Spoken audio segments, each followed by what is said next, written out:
quorum. I know there's at least one other person who's on her way, but welcome everybody. It's good to see some new faces as well as familiar faces. I didn't say old faces. I'm Carol Runyon, the director of the Pediatric Injury Prevention Education and Research Program, also known as PIPER, and we're sponsoring this seminar with some of our students. Before I introduce them and that segment, I want to draw your attention over here to the board for upcoming seminars.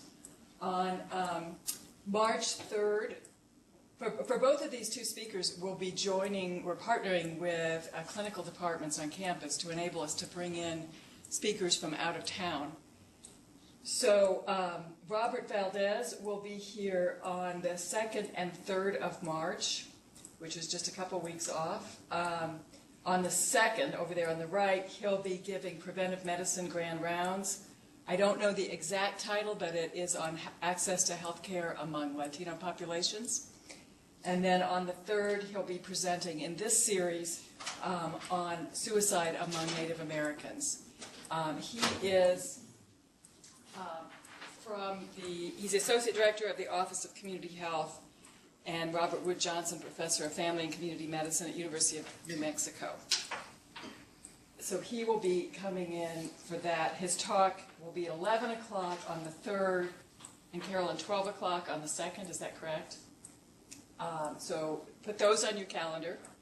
And then in April coming up, we're very pleased to be able to host Garen Wintemute, who is Professor of Emergency Medicine at UC Davis and a world expert on firearm violence. He will be presenting on the 8th in Emergency Medicine Grand Rounds, which I believe is first thing in the morning, but watch for flyers about that. And then he'll be presenting for us at 1 o'clock, is that right, Sarah? At the 9th, at a location over here. So keep your eyes peeled for flyers about both of those, or all 4 of those sessions. I think they all should be very good. And Sarah, are we sending around a list, or is there a list in case people are not already on the mailing list? Yeah, I'll send the list around. Okay. So today we have 3 students who will be presenting on their work. The PIPER program is a relatively new program focused on both unintentional and intentional injury, and as part of building the program, we're very eager to involve students from varied disciplines. And so this is our first seminar with student presenters to showcase some of their work. They're not the only students doing work in injury and violence, but they're the 3 guinea pigs for this session. So we're doing it in alphabetical order, starting with Vika Chaplin. Vika completed her MPH in Community and Behavioral Health this last December. I almost said spring, this last December, and has done work on looking at military suicide. So she will present and then entertain questions at the end of her talk, and then we'll go on to the next speaker.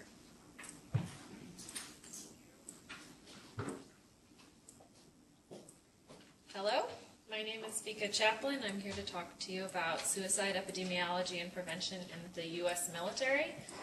This comes from an independent study I did last summer with Dr. Ashley Brooks Russell. It's been adapted since then. You'll see it's grown. So before I really get started, it's important that I disclose that the military isn't just a population that I study, it's also a community in which I belong.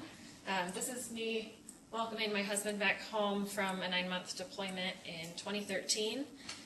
He's an active duty Army psychologist, so I think I'm grateful because I get to come to this topic with a lot of different perspectives, my professional, his professional, personal, etc. And I hope I can bring some of this more human perspective to the topic and perhaps demystify some of the areas or some of the issues surrounding military suicide. So I'm sure that many, if not all of you, have heard that military suicides are claiming more lives of soldiers than is combat. This is a startling comparison that's been in the news for the last few years, and indeed in 2012 we hit record high suicides in the armed services.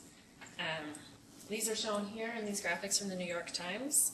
On the left, we see the active duty suicide totals, which climbed steadily from 2002 to 2012. And on the right, you see branch-specific suicide rates. These are all active duty suicide rates, as compared to a demographically matched civilian rate.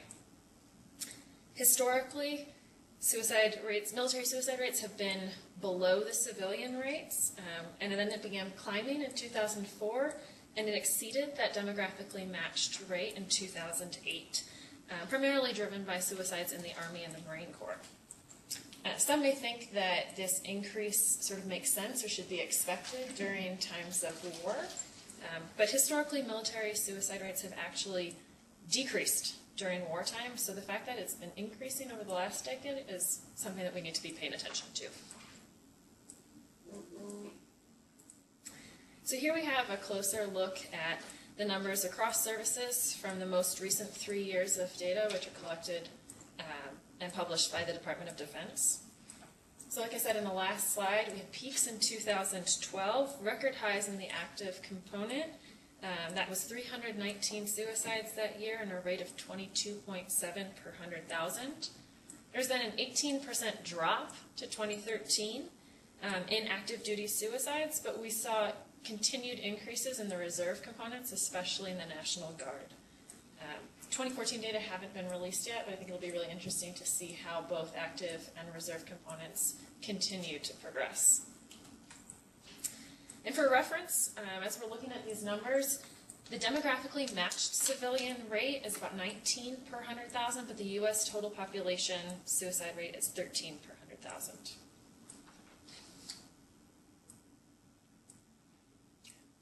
So here we have a closer look at one service, that's the Army. The Army makes up roughly 40% of the armed forces, personnel-wise, but it has a disproportionately high number of suicides. In 2013, Army suicides made up about 46% of suicides across the services. And as you can see, the Army suicide rate was nearly 30 per 100,000 in 2012 at that peak, and down to 23 per 100,000 in 2013, but the rates are significantly higher in the reserve component. The Marine Corps also has a higher rate than the other services, but I don't have that here. So if you're wondering why the reserve component has higher rates than the active component, that may be linked to some poor connections with services. I'll talk more a little bit later about what the military is doing in terms of suicide prevention. But when you're active duty, you're all military all the time, every day at work. That's a lot of your community, who you're around. You have your supervisors, your peers, families. When you're in the reserve component, oftentimes people go from their home. Many times they travel and they're training for a weekend or a week or 2 weeks, shorter amounts of time, and then they go home and they're isolated from that support. So one of the big challenges is going to see how we can take the support structures and the opportunities that Big Army has and bring it throughout the rest of the Army and throughout the rest of the services.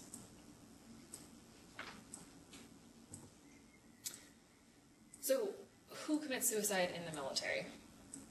The most common completed suicide in 2013 is a young, non-Hispanic white male, never married, who graduated from high school or an equivalent, and is a junior enlisted rank. It's important that while the highest ranks are among the junior enlisted, we're also seeing higher rates among senior enlisted ranks, and they're significantly more, like double that of commissioned officers, who have a suicide rate of about 9 per 100,000, which is lower than that total U.S. rate. So those discrepancies are definitely worth exploring in the future. In 2013, 90% of suicides occurred in the U.S. Mostly were in the service member's own home or barracks. 6 out of 10 were by firearm, and 90% of those were personal weapons. They're not military issued. The second most common means was hanging or asphyxiation, and nearly 40% were alcohol involved.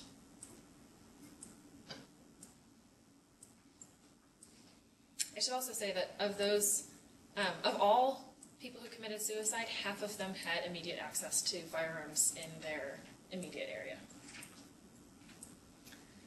So any suicide occurs, a lot of us here are finding ourselves asking why.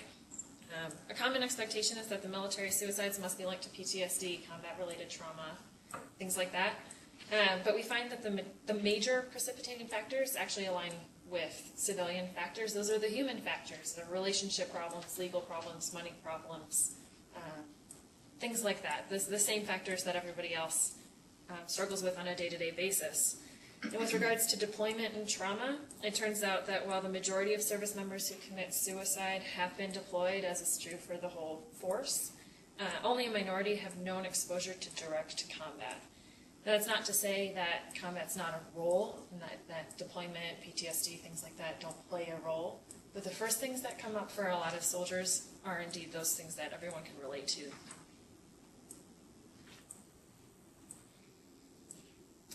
So another common question is whether someone who's committed suicide sought help. Less than a third of the service members who committed suicide in 2013 communicated their plan or their potential to commit suicide to anyone, whether it's a friend, a family member, coworker, boss, in any way, whether it's verbal, written, online, etc. But nearly 60% had accessed health and or support services in the 3 months prior to their death. I think that's an important number because it means that there's a majority of people who are seeking some sort of care, and there's a gap there. 40% are not in that care, and also 60% are seeking care, and yet we're still having these high suicide rates. So 40% had a known behavioral health diagnosis. Most commonly, that's major depression and adjustment disorders. PTSD comes up a lot, and it's important to note that that takes time for a diagnosis, and so people I've spoken with have said that adjustment disorders are sometimes PTSD that hasn't yet been diagnosed, but at the same time, a lot of people don't have PTSD. They might have had trauma, they might have some symptoms, but they don't meet a clinical threshold for the diagnosis. I also think it's important to know 1 in 5 had a history of substance abuse, and 1 in 5 had taken psychotropic medication in the 90 days prior to their death.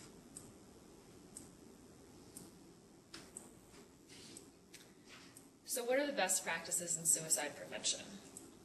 In civilian populations, there are evidence-based and suggested strategies. They include awareness and education, screening, treatment intervention, means restriction, and forms of prevention via the media. The most promising approaches being those that are means restriction and awareness and education, specifically of medical personnel and gatekeepers. So this is where the first place I looked was what's the evidence base, and that's what the military did too. So the government started tracking military suicides in 2001. They started coordinating across all branches that surveillance process in 2008. And then in 2011, they opened the Defense Suicide Prevention Office, which coordinates and supports all branches in an integrated approach to suicide prevention. So this includes a lot of those evidence-based practices that we touched on in the last slide. Integrated and increased psychological care, commander training, training across all ranks, hotlines, awareness and education, safety policies and procedures. Some of those are really unique to the military, like means restriction, such as unit watch and firearm restriction, where they place a soldier on a one-on-one watch or put them in the barracks, remove them from their personal home and have them stay in the barracks while they're at high risk, in addition to things like hospitalization that civilians have access to as well. Family outreach is a big component, and the military has really stepped up in terms of engaging families in military life and support services. People commonly say that if the Army, specifically is what I hear, but if the Army wanted you to have a spouse, they'd have issued you one. But as we're taking a more holistic approach to our soldiers and our service members, that total force fitness comes into play, and we're starting to realize that families are important, and we may as well start engaging them too. So overall, the military is actually doing quite a lot in terms of prevention, and I've been, I think, privileged to have seen some of this come into play and see suicide prevention in action and see it work. But it's all relatively new. That big coordinated effort with the Suicide Prevention Office started in 2011. So there's a lot of room for evaluation and continued and improved surveillance, and see where it goes from here. So another thing to consider is the effect of recruitment strategy and screening. Mental health screening became part of military recruitment processes, the entrance process in the early 1960s with the Air Force. Basically, they started, when people came to join the Air Force, they did various assessments, and if they met a certain threshold with particular mental health problems or criminal histories, they weren't allowed to enlist.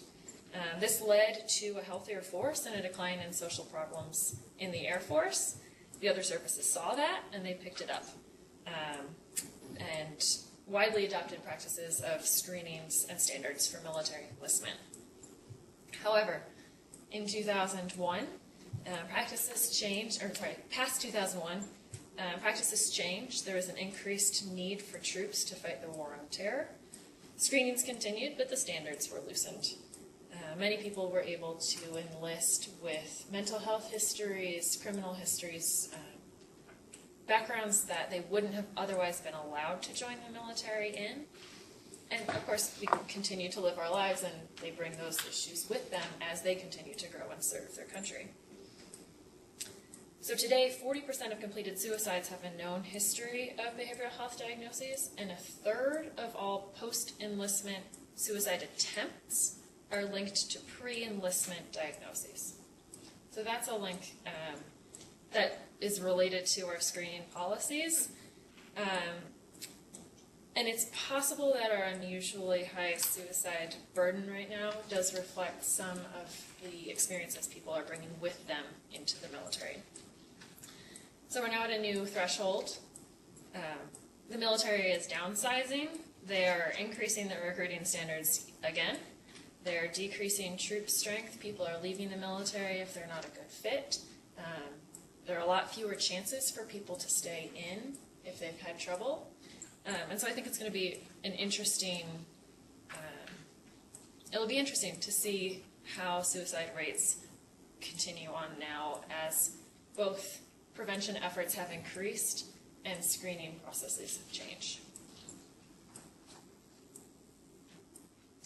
So whereas we as public health professionals can go from here.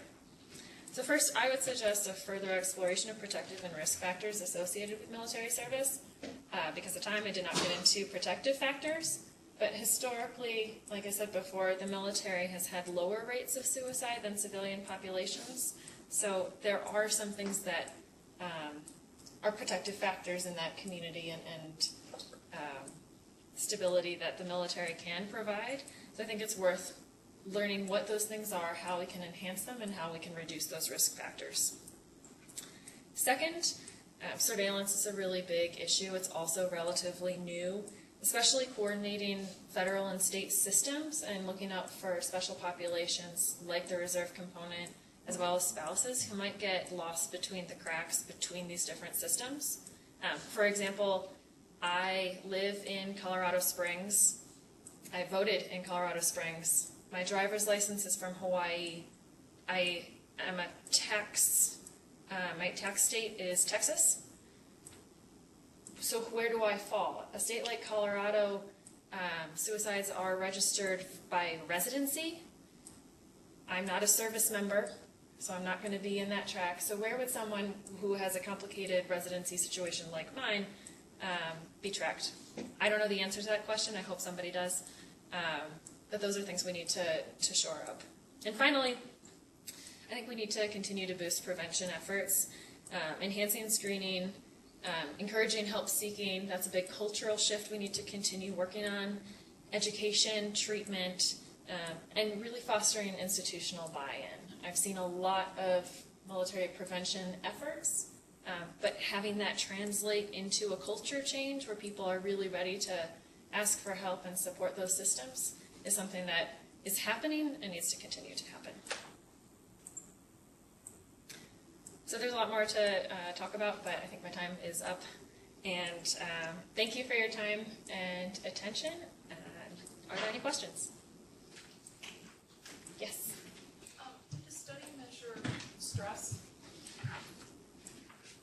I'm sorry, which study?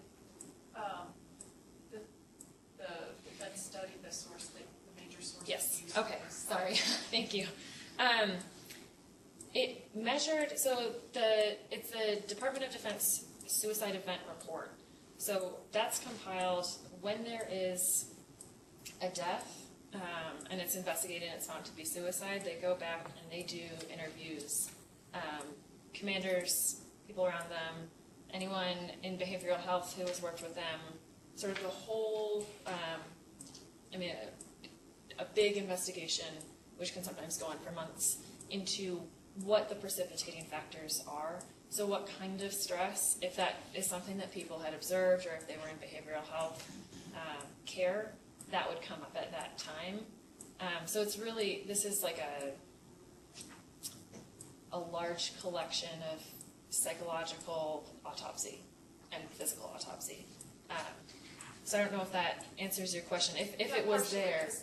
Anecdotally, we hear about the stress on service people, that the stress of the fact that they are in limbo about being deployed or not. So they get ready to be deployed, but they're not, and then the multiple deployments. So even if you've been deployed, you're in that limbo again. Will I be deployed again or not? And that could be a form of chronic stress. I know for reproductive health, they are looking at toxic stress on pregnant moms, and so I didn't know if there's some analogy here about the chronic stress of having your life in limbo, serious limbo.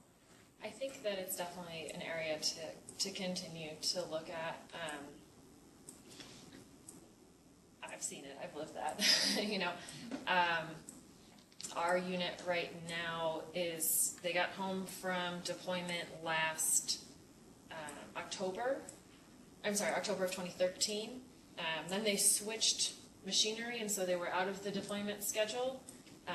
They are in training right now. They've been at almost a year with their new equipment. June 1 is the date that they're supposed to be ready to deploy. It's not on the schedule, but the way people talk about it is, they're spending a month in Pinyon Canyon this summer, then they're spending a month in California a month after that, all as training to deploy. And what people keep saying is, we're not expecting it to be this year, but June 1, be ready. And I think that's sort of the standard and what people are coming to expect, but it doesn't make it any less stressful. So I think it's an interesting area. Yeah. One last question. The suicide rate in the National Guard is just staggering. What's that about? I mean, you don't know. Do you have? That's an excellent question. Sense of what that's about? I don't know a lot about the Guard. I'll say that right now because I've only seen firsthand the active duty component. But what I was saying about earlier is the integration and the access to services and to care. I think when there's a community that you're living, working with your unit all of the time, you have eyes on you. People are looking out for you. People are reaching out to you. If a commander is concerned about a soldier, they can send them to behavioral health today. If you're in the reserves and you're not living where your unit is, you're not with your unit, you're away from a lot of those services. You may not have the same level of access to care, not the same level of community. The stress may affect you differently. When active duty people have a stress like a maybe deployment or an impending deployment, so does everybody else. And so they share that and they can commiserate. And when you're the only one in a particular area or when you're isolated from that, you might not have the same support.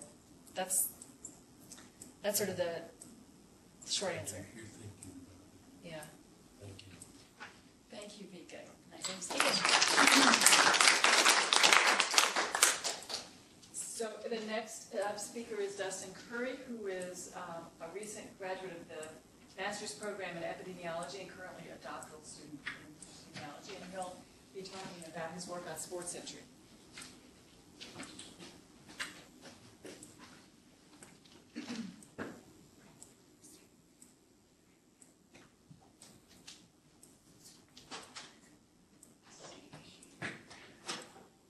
All right, hello everyone, thanks for coming today. Like Dr. Onion said, I'm Dustin Curry. I am a PhD student here at the School of Public Health and Epidemiology, and I work on the National High School Sports-Related Injury Surveillance Study. So this is specific to high school sports injuries. And Dr. Dawn Comstock is the PI on the project. She supervises me in all of my research. So we have a data collection tool called High School RIO, which stands for Reporting Information Online. And this is a surveillance tool utilized by the National High School Sports-Related Injury Surveillance Study. And it's all online, web-based. Athletic trainers log into it each week and report exposures and injuries for a variety of sports, which I'll talk about later. And it's based on the NCAA system to enhance comparability, so we do quite a few studies comparing high school and college injuries because the data collected is very similar. We have two sort of ways that we characterize high school RIO studies. The first is our original sample, which we started in the 2005 through 2006 academic year, and we're still doing it now. So the data from the 2005-06 to 2013-14 years are ready to be analyzed currently.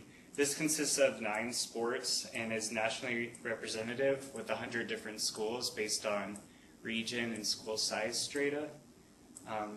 This facilitates the calculation of national injury estimates for these sports because we have weights based on inverse probability of selections. We also have a convenience sample, which does not have 100 nationally representative schools for all of the sports because there aren't enough schools currently reporting to the system that have all these sports. So we characterize that as a convenience sample, of which there are 22 sports currently being collected, and that started in 2008-09. So a little bit more information on the specific sports that we collect data for. The original sample, which this is our 10th year of data collection of, include boys football, boys and girls soccer, girls volleyball, boys and girls basketball, wrestling, boys baseball, and girls softball. And our convenience sample, which started in 2008-09, consists of girls field hockey, boys ice hockey, boys and girls swimming and diving, boys and girls lacrosse, boys and girls track and field. We added boys volleyball and cheerleading in 2009-10. Girls gymnastics was active from 2008-09 to 2011-12. And then we added cross country in 2012-13. And starting this year, we added boys and girls tennis, which is kind of my baby. I like tennis. Eligibility for this study includes schools that have a certified athletic trainer. So this is an interesting criteria for eligibility because it decreases our representativeness because not nearly all high schools have an athletic trainer, but we believe that it increases our internal validity because all of our reporters have similar medical backgrounds. We ask all of our athletic trainers to present exposure data to us, which in our study is a single athlete participating in a single practice competition or performance, which is used for cheerleading. Sorry, I keep clicking. So this is our version of person time when we calculate rates. We don't have athlete hours or things like that. Some other studies use some more specific periods of time, but this would be too cumbersome for our athletic trainers and we couldn't collect as much data as we do now. So this is our exposure definition for now. And our injury definition are occurring as a result of an organized high school practice or competition, requiring medical attention and resulting in restriction of athletes' participation for at least 1 day. So we don't include injuries that did not have time loss, with the exception starting in 2007 and 8 of fractures, concussions, heat injuries, and dental injuries, because we had specific reasons for wanting every one of those injuries reported regardless of whether or not there was any time loss. And each injury that is reported to us, we ask for the athletic trainer to provide us with body part information, diagnosis information, return to play time, which is how long the athlete was out of participation in their sport. Need for surgery. We also ask injury event information, which includes information like exposure type, which would be competition or practice, mechanism of injury, weather and field conditions, playing surface, things like that. And we also collect quite a bit of sport-specific information where we only ask athletic trainers to report data on those for each sport. So things like helmets, sport-specific activities like whether it was tackling or being tackled in football, sport-specific mechanisms, positions, things like that. So High School Rio facilitates calculation of several common epidemiologic statistics, so one of which is an injury rate, which is used by calculating the number of injuries over the number of athlete exposures. So we usually report those per 1,000 or sometimes per 10,000 athlete exposures, depending on how common or rare whatever we're looking at is.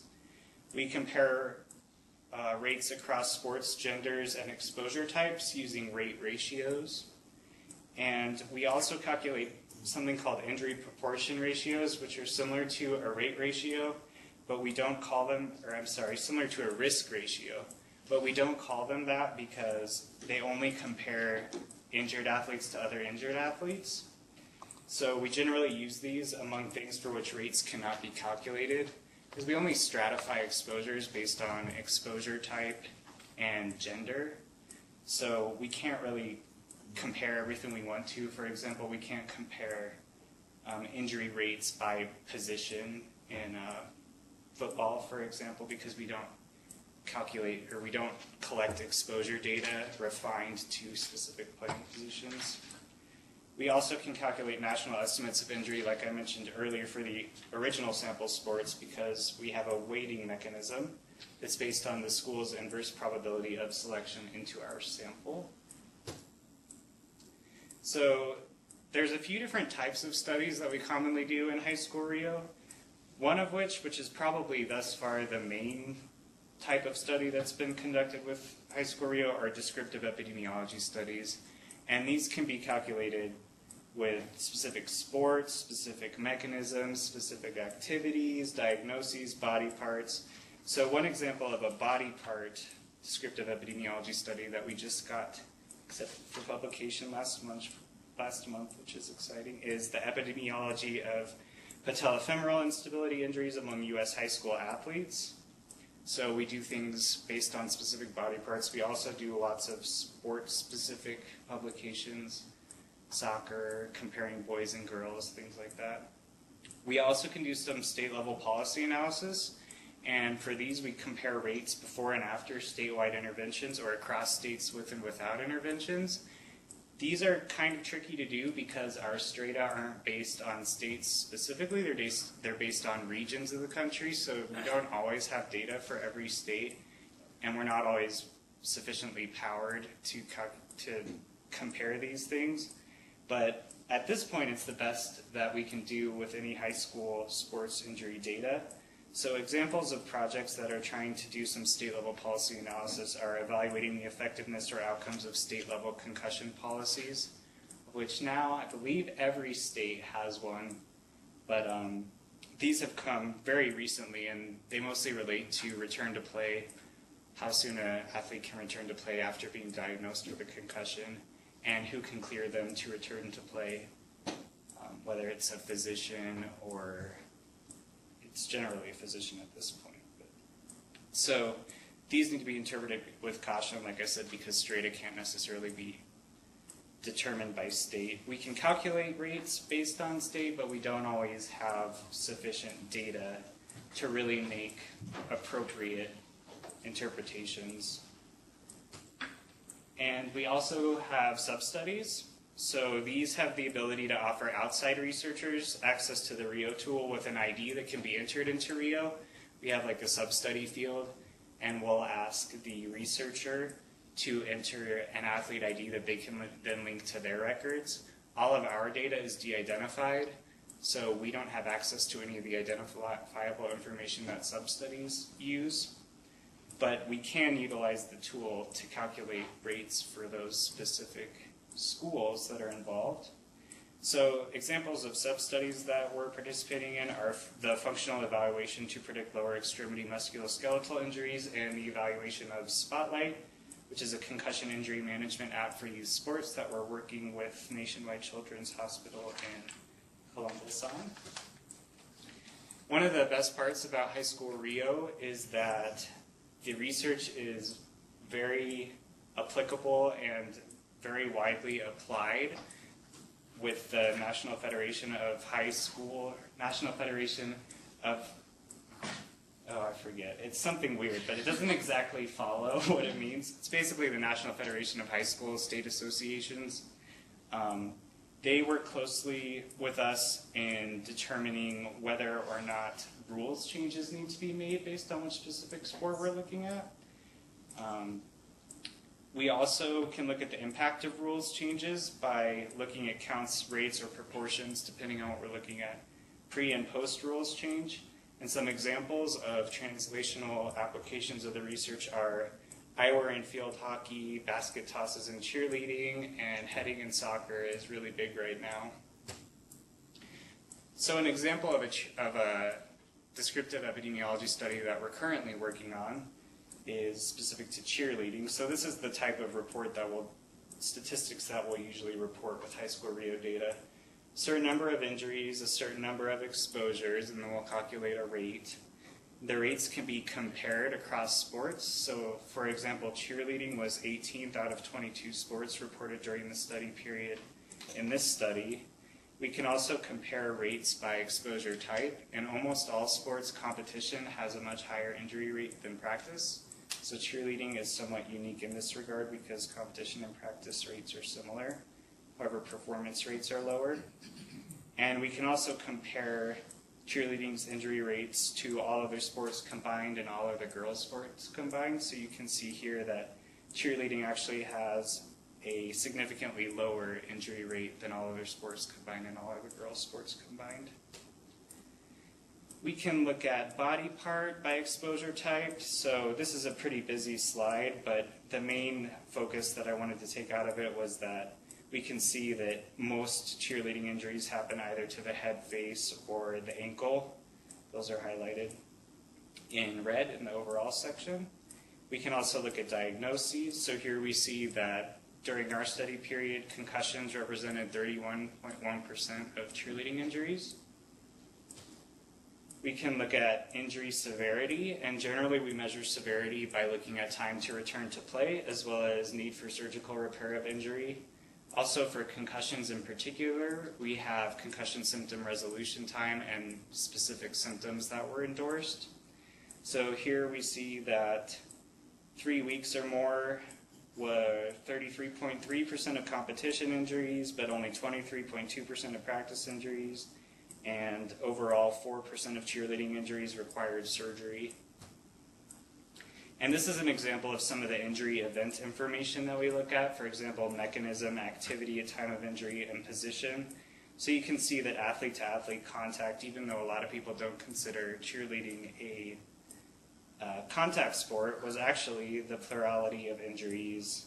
Stunting is a common activity at time of injury, and bases and flyers are the most commonly injured. We can look at concussion mechanisms specifically. So for example, most concussions resulted from athlete-to-athlete contact and stunts, and the mechanism differed by stunt and tumbling concussions, where, as we would expect, stunt usually resulted from athlete-to-athlete contact, but tumbling resulted from contact with the ground. We also look at specific body parts that hit the injured athlete. This is really interesting in stunt injuries where there's flyers and bases, because generally there's bases being hit by elbows or something for the cheerleading concussions. So next we want to look at if injury rates differ, whether states consider cheerleading a sport or not at the high school level, which is a fairly contentious issue right now within that community. So it's interesting research that they're very interested in us conducting, which is nice. So in conclusion, High School Rio is the largest high school sports injury surveillance system in the country currently, and the data set facilitates calculations of common epidemiologic statistics like rates, rate ratios, proportion ratios, national estimates of high school sports injuries. And luckily for us, the data is used frequently in translational research and the development of interventions to prevent sports injuries. That's it. Any questions?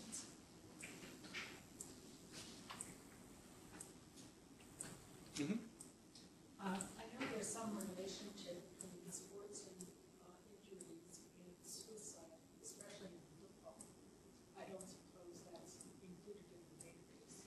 Yeah, we don't collect data on like long-term outcomes of injuries. We look at mostly like the very acute period of injury. We don't. There are researchers, like you say, who have looked at, for example, professional football players and sort of cumulative effects of injuries that they've suffered and whether or not they relate to suicide or not. But we currently don't collect that sort of data. But it's an interesting field of study for sure. And I think it's North Carolina that does some of the research right now with the professional football players. But we don't currently have the facility to follow people up for that long of a period of time to see what happens. Do you track individual athletes over time? So that's a really good question, and that's something that certain research questions that we're really interested in sort of requires. We don't technically do that because all of our information is de-identified. We do have ways that we try to match athletes over time within the same season. We can't get any more. We can't track them over multiple seasons because the IDs will change. But when you ask an AT to type in an injury, they can either assign their own ID or you can use a system-generated one. So we sort of look at those who assign their own IDs. We can usually match by that because the IDs will be somehow related to a specific athlete. For athletic trainers who choose to use system-generated IDs, we can't do that. So if we really need to do that, we try to look at height, weight, year in school, position played. We have like 5 or 6 variables that we use to try to match athletes to, like if they're identical. There's some obvious problems with that. Some people could just be the same height, weight. Some people's height and weight change over time. Ages change, throughout the season if they had a birthday. So it's really tricky, but to keep our IRB approval as it is, we need everything to stay de-identified. So we do the best we can when we have to do some, like recurrent concussions, for example, is one where we're trying to do some work with that. But probably the follow-up research to that will be actually having some identifiable data that we can track an individual over time. Thank you, Dustin. I think we need to move on. So our final presenter is Norbert Soki, who is almost done with his doctorate in epidemiology. I think it's just a matter of weeks at this point. Is that right? He's looking at his advisor. Maybe I shouldn't have said that. But he's been doing research on injuries among people with autism spectrum disorder.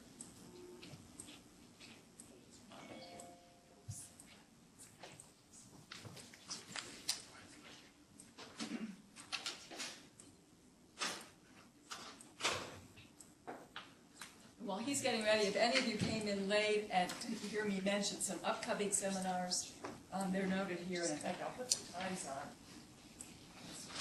Anybody not get the sign-in sheet?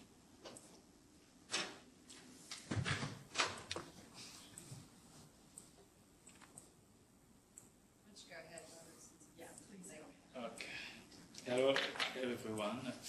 Today I'll be talking about risk factor for self-injurious behavior in children with autism spectrum disorder, presenting findings from 2 datasets, the ATN and the ADAM network. Autism spectrum disorder are neurodevelopmental disorder characterized by deficits in social interaction and communication and the presence of restricted and repetitive pattern behavior. There is no biological test for autism. They are diagnostic by documenting a number of behavior based on the criteria that are reported in the Diagnostic and Statistical Manual for Mental Disorder. Now we are using the 5th edition. Besides this core feature of autism spectrum disorder, there is also high occurrence of a number of comorbid conditions such as intellectual disability, developmental regression, sleep and GI problem, maladaptive behavior, including self-induced behavior. Prevalence of autism spectrum disorder has been increasing, and there is no cure, but there are intervention. This is a slide showing the increase in prevalence of autism. Currently, the prevalence is 1 in 68 children in 8-year-old children in the United States. Self-induced behavior are different types of behavior that are repetitive and that result in tissue damage. There are different types of behavior ranging from head banging to self-biting, self-stretching, and even hair pulling. These are only some examples. The prevalence of self-induced behavior vary in the autism spectrum disorder between 15 to 53% depending on the type of sample. There are important consequences to this behavior, as you can imagine. There are individual, familial, and societal consequences. These children are at higher risk of different types of injury. Today we have a topic on injury. All of this type of injury, I have a list in the next slide that you can imagine that can happen because of this behavior. And this family, there is a higher level of stress in this family. There is a loss of productivity. Even when we have a child who is head banging on the wall, there is even property damage. And for this type of children, we need really to spend more money. There are some societal consequences. These are different types of injury that you can imagine that can happen because of self-injurious behavior, ranging from abrasion, laceration, to even when self-injurious interest high, you can have even detached retina leading to blindness. These are some of the example picture of the injury that can happen. The etiology of self-induced behavior is not completely understood, but most of the researchers agree that it's multifactorial, including these different type of neurochemical, and in general, there are biological factors and environmental factors. Biological factors imply the existence of some genetic disturbance or some somatic condition that can make you at higher risk of having self-induced behavior. Environmental factors are based on the fact that self-induced behavior may serve as a function of something, like these children may use self-induced behavior for communication or social interaction, or sometimes for self-stimulation. The treatment of self-induced behavior is really complex and difficult. It's why preventing them is better. And because of the perturbation of different systems, you can use medication, and most of the time it's behavioral based, or sometimes because these two treatment doesn't work, this kid need to wear protective equipment. Or sometimes really nothing works, and you can use electroconvulsive therapeutics. What we know about risk factor for self-induced behavior? Most information that we know comes from study from those who have intellectual disability and small clinical study from those who have ASD. And this study, because they are small clinical-based study, you know that they are mostly influenced by selection bias, but also they have lower power to find significance, and also probably they don't reflect really what's happened in the general population of those with self-induced behavior. This study have documented a number of factors that have been associated with self-induced behavior, sometimes reporting conflicting findings. most factors that have been studied are socio-demographic, developmental, behavioral, somatic condition, and autism and the autism severity. Because of the lack of data from a large and population-based study on risk factor, to why we proposed our study looking at this risk factor in two large data sets of children with autism spectrum disorder. The aim of our study was to assess the independent association between the self-injurious behavior and a number of risk factors in two different samples of children with autism spectrum disorder. While the first sample that we used was the Autism Treatment Network, the ATN. This is a clinic-based registry of children with autism spectrum disorder in 17 centers in the US and in Canada. These are children that have been diagnosed with autism spectrum disorder in this center, and they are also receiving treatment in this center. In this registry, we had a total of more than 5,000 children from 2008 to 2012.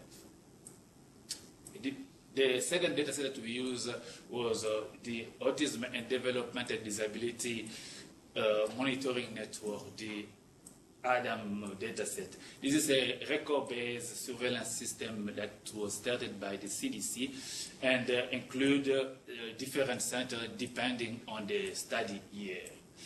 The diagnosis here is based on a review of health and educational record of 8 old children in the United States. It's not the whole country, but it's a sample of 8 old children in each study year. A total of 8,000 children were included during 3 study years.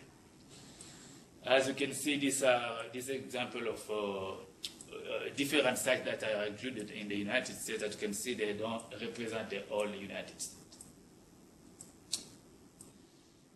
For the analysis of our study, the outcome was self-injurious behavior that was defined from the record on the ADAM and from a parental questionnaire from the ATN. We analyzed the association with a number of risk factors that are there, and because of missing data, these are not really research-based data set, was a higher proportion of missing data.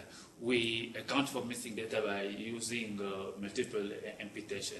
And because these data are from different data sets, to take into account the variability in the data sets, we impute within the site. And we analyze the data, the association using a non-linear mixed model, including sites as a random effect. What did we find? Comparing children with self-injurious behavior to those without self-injurious behavior, we found that there was no association with gender, no association with race in general, but there was a significant relationship with developmental regression, with sensory problem in both data sets, with sleep problem, and with aggressive behavior. Also found that lower adaptive behavior skill and cognitive skill was associated with increased order of self-injurious behavior. Having hyperactivity, having anxiety also were associated with self-injurious behavior. That was the same with mood problem. The next group of risk factors were only included in one data set. Like in the ADAM, those who live in poor sensitive tract were also at higher odds, presented higher odds. Also having a previous diagnosis of ASD in the record. Having neurologic condition like seizure disorder was also associated with that. There was no effect of GI or maternal or autism severity. As you can see that in general, the finding from these two different data sets were similar. We identify a number of behavioral, developmental, somatic, and socio-demographic factors that were related with increased odds of self-induced behaviors. I think that our data support a multifactorial etiology of self-injurious behavior, including somatic factor, behavioral factor, socio-demographic factor, developmental, and also developmental factor. As you can see, the arrow can go both ways. Because having like a somatic problem, like a GI or having sleep problem can make you at higher risk of presenting self-injurious behavior. But also if you have self-injurious behavior all night, probably you have problem sleeping.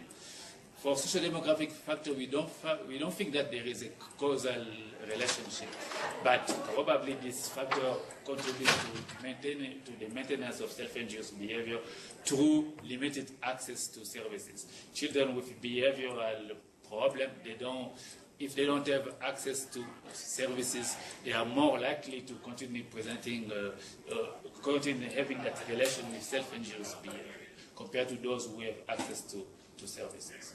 In general, our finding here support this multifactorial model of self-induced behavior, and there are implications of this finding. As in the study, we need to acknowledge also there were some limitations in the study. Selection bias, because these two data sets that we use, they are not really representing the whole variety of children with self-induced behavior. As I say, we did a cross-sectional study. We cannot infer temporal relationship between this risk factor, or we cannot also exclude reverse causation between this factor.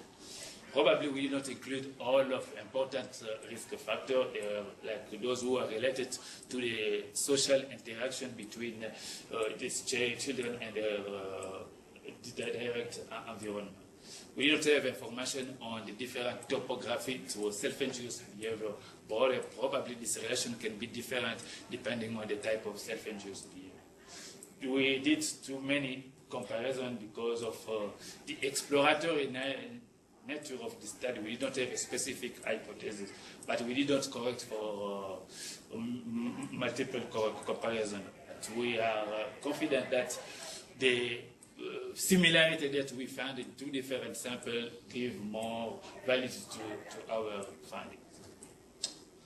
We know that our findings have implication in clinical practice, in research, and for policy. I think that it's important for clinicians to adopt a multidisciplinary approach in managing self-injurious behavior. Longitudinal study that will include the information that is provided in the study and other risk factors that we didn't use are also important. We saw that adaptive behavior are very important. It's also important for policy not only to base the outcome on IQ, but also other factors such as adaptive behavior. That's what I have. I don't know if you have a question. Until the doors get pushed in, we can have time for questions. Thank you. Quite a crowd out there. Are there questions? Robert, I love your conclusion. Can you explain how you can see your findings actually translating into clinical change? Yeah, as you can see, self-induced behavior is not only one factor. Probably if a child has a sleep problem, you have to investigate the sleep problem. I think that the problem in most of the cases that the provider think that these are only behavioral problems. We have first to exclude some somatic problem that can be the underlying cause of this behavior. It's really where our finding can be really useful. I'm sorry, we're going to have to cut off. Thank you all for coming. Hopefully we'll see you back at future seminars.